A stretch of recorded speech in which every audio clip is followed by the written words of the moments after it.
Hello and welcome to this foot and ankle update from the BOA.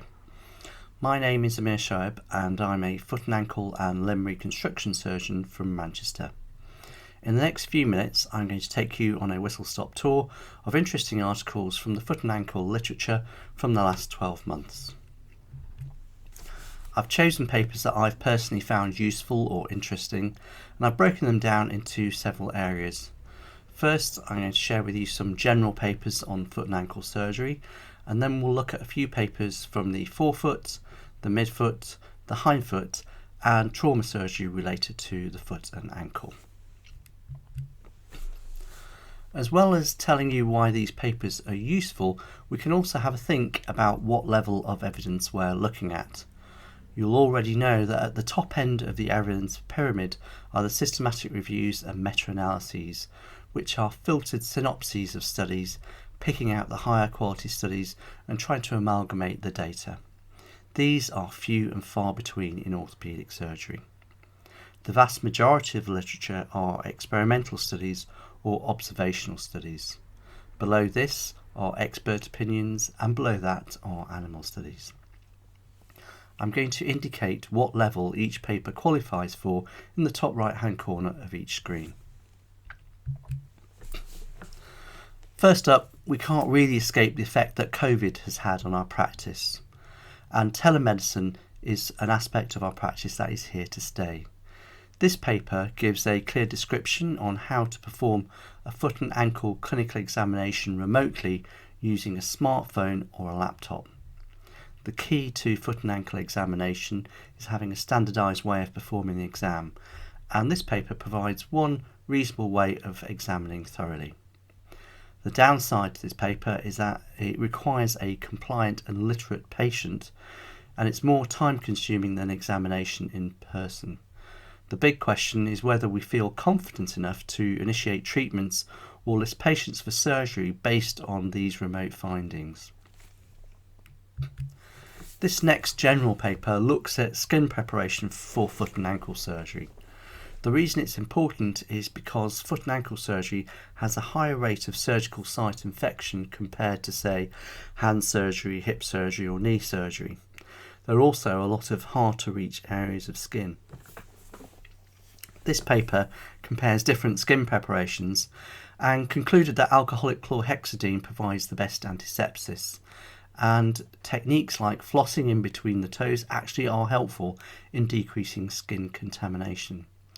However, skin preparation can't be completely prescriptive, as some patients can have allergies or develop contact dermatitis, and the methods reviewed weren't all standardised. Let's move on to the forefoot now. Scarf osteotomy remains the commonest surgical technique that you're going to see, and this paper is important as it looks at recurrence and what factors from the preoperative x-ray could help to predict this. So it should help our surgical planning. The way that the surgery has been performed, the initial corrections were all satisfactory, so the quality of the surgery performed looked good. The key component of the preoperative deformity that correlated with recurrence was the preoperative distal metatarso-articular angle. So hallux valgus surgery isn't a one-size-fits-all procedure, and the individual deformity angles need to be addressed in planning. This was a retrospective study, and unfortunately the authors didn't suggest how they might change their surgical technique to accommodate the distal metatarso-articular angle, and it would have been helpful to have a comparison with other specific techniques like the Isham-Reverdin technique. Here's another paper on forefoot surgery, and it's really helpful because it directly compares two cohorts of patients having minimally invasive surgery and open surgery for bunions. There were over 800 patients operated on by the same surgeons for both. And what they found was that there was no difference radiologically or clinically at 12 months. But the MIS patients had better foot and ankle scores throughout, and it's especially related to pain all the way through from the time of surgery. So it looks like there are some definite benefits from minimally invasive surgery, and it's here to stay. It's a useful technique that will help our patients. This study was quasi-randomised, But interestingly, looking at the comparison of the two cohorts, the MIS patients tended to be older and have more preoperative pain.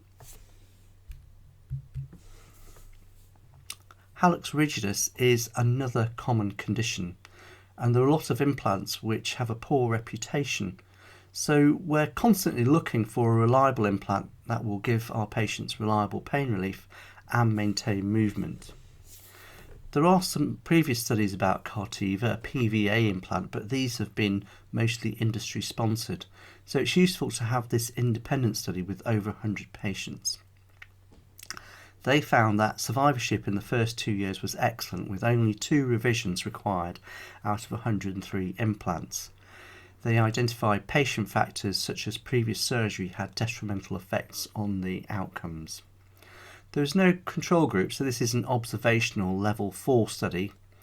The cohort wasn't completely homogeneous, as some patients also underwent a simultaneous Moberg osteotomy, but overall it's helpful to know that it works well for up to 2 years. Into the midfoot now. This paper looks at dealing with problems after the excision of a symptomatic accessory navicular bone. When there's continued pain after removing an accessory navicular, there isn't much guidance in the literature on what to do next. And this paper not only identifies how to salvage a difficult situation, but also advises how to improve results from the primary surgery as well. Although it's a retrospective study and the surgical techniques were not identical in each case, it's still a very helpful paper for getting out of a tight spot. This paper compares a relatively new technique using a suture button to manage a Lisfranc ligament injury with a traditional screw technique, and this comparison hasn't been done before. The authors performed a power calculation to ensure that they had enough patients, and what they found was that the reduction was just as good using a suture button, but that they found less complications from the metalwork. On the downside, the study wasn't randomised, and it relates only to a specific group of patients with an isolated Lisfranc ligament injury with a diastasis of the first web space. The screw fixation group wasn't homogeneous, as sometimes up to 3 screws were used for each procedure. Moving on to the hindfoot now. This interesting study demonstrates a new technique for dealing with the consequences of Tailor avascular necrosis. This is a difficult problem at the best of times, and what they did was use a 3D printed Tailor replacement instead of performing fusion surgery. The Tailor replacement resulted in quite impressive and significant improvements in foot and ankle scores, but when you hone this down, it was actually only the pain component that improved, and the range of movement didn't improve at all. The longest follow-up was only 2 years, so this is a little short, and it's a retrospective study. One patient had complications and ended up requiring a below-knee amputation, but Tailor AVN is a difficult problem, and it's going to result in high-risk surgery, so this is something that is understandable. Again in the Tailors, one question that results in conflicting evidence is Autologouschondrocyte implantation for osteochondral lesions. This is a long-term study with follow-up for 13 years. Now the authors concluded that MACI was no better in the long term than microfracture, but that the costs were significantly higher. So their conclusion was that they don't recommend autologous implantation. There are some minor methodological problems, but I commend this paper for being very honest in their discussion and conclusions. Now, trauma carries on regardless despite COVID, and I found this paper interesting as it looks at ankle fractures, a common problem, and highlights something that perhaps we're missing. They found that patients still had a lot of pain even 3 months after surgery, and 23% of patients had neuropathic features that might benefit from non-surgical modalities.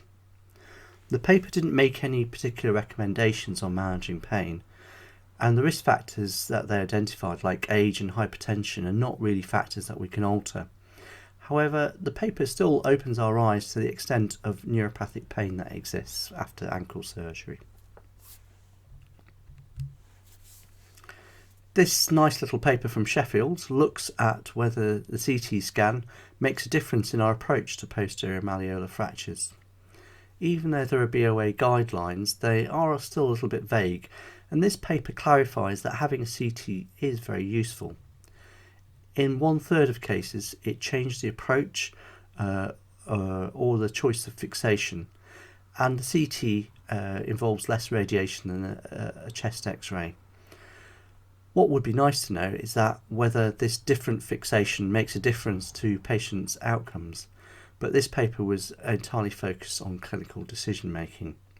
So there are still plenty of questions without answers for us to address. I hope that you've enjoyed this magical mystery tour of the foot and ankle literature from 2020, and let's hope for a better 2021.